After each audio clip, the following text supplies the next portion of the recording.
കേരളത്തിന്റെ മുഖ്യമന്ത്രിയായി വി.ഡി. സതീശൻ അധികാരത്തിൽ വരും. ഡൽഹിയിൽ എ.ഐ.സി.സി ജനറൽ സെക്രട്ടറി ജയറാം രമേശും കേരളത്തിന്റെ ചുമതലയുള്ള ദീപാദാസ് മുൻഷിയും എ.ഐ.സി.സി നിരീക്ഷകരായ മുകുൾ വാസ്നിക്കും അജയ് മാക്കനും ഡൽഹിയിൽ വാർത്താ സമ്മേളനത്തിലാണ് നിർണായക പ്രഖ്യാപനം നടത്തിയത്.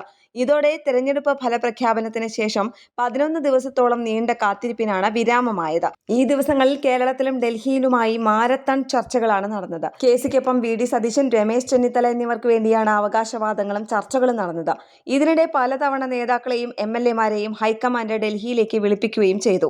ഒടുവിൽ സോണിയാഗാന്ധിയും മല്ലികാർജ്ജുൻ ഖാർഗെയും രാഹുൽ ഗാന്ധിയും ചേർന്ന മുഖ്യമന്ത്രിയുടെ കാര്യത്തിൽ അന്തിമ തീരുമാനം കൈക്കൊള്ളുകയായിരുന്നു.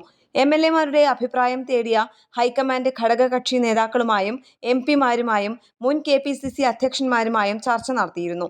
മുൻ കെ.പി.സി.സി അധ്യക്ഷന്മാരായ വി.എം. സുധീരൻ, കെ. മുരളീധരൻ, എം.എം. ഹസൻ, മുല്ലപ്പള്ളി രാമചന്ദ്രൻ, കോൺഗ്രസ് അച്ചടക്ക സമിതി അധ്യക്ഷൻ തിരുവഞ്ചൂർ രാധാകൃഷ്ണൻ, വർക്കിംഗ് പ്രസിഡന്റുമാരായ ഷാഫി പറമ്പിൽ, എ.പി. അനിൽകുമാർ, പി.സി. വിഷ്ണുനാഥ് ഉൾപ്പെടെയുള്ളവരെ ഹൈക്കമാൻഡ് ഡൽഹിക്ക് വിളിപ്പിച്ച് അഭിപ്രായം തേടിയിരുന്നു. ഭൂരിപക്ഷം എം.എൽ.എമാരുടെയും എം.പിമാരുടെയും കോൺഗ്രസ് നേതാക്കളുടെയും പിന്തുണ കെ.സി. വേണുഗോപാലിനാണ്. ഭൂരിപക്ഷം നേതാക്കളുടെയും എം.എൽ.എമാരുടെയും അഭിപ്രായം മാനിച്ചാണ് പ്രഖ്യാപനം നടത്തുന്നത് എന്ന സന്ദേശമാണ് ഹൈക്കമാൻഡ് നൽകുന്നത്. സമൂഹമാധ്യമ പ്രചാരണവും വൈകാരിക പ്രകടനവും നോക്കിയല്ല മുഖ്യമന്ത്രിയെ തീരുമാനിക്കുന്നതെന്ന് ഹൈക്കമാൻഡ് പറയാതെ പറഞ്ഞിരുന്നു. മുഖ്യമന്ത്രി ആരെന്ന കാര്യത്തിൽ ഘടകകക്ഷി നേതാക്കൾക്ക് ഹൈക്കമാൻഡ് സൂചന നൽകിയിരുന്നു. പ്രഖ്യാപനത്തിന് ശേഷം പരസ്യ പ്രതിഷേധങ്ങൾ ആരുടെ ഭാഗത്തു നിന്നും ഉണ്ടാകാതെ എല്ലാവരും സ്വീകരിക്കണമെന്നും ഹൈക്കമാൻഡ് കേരളത്തിലെ നേതാക്കൾക്കും ഘടകകക്ഷി നേതാക്കൾക്കും നിർദ്ദേശം നൽകിയിട്ടുണ്ട്.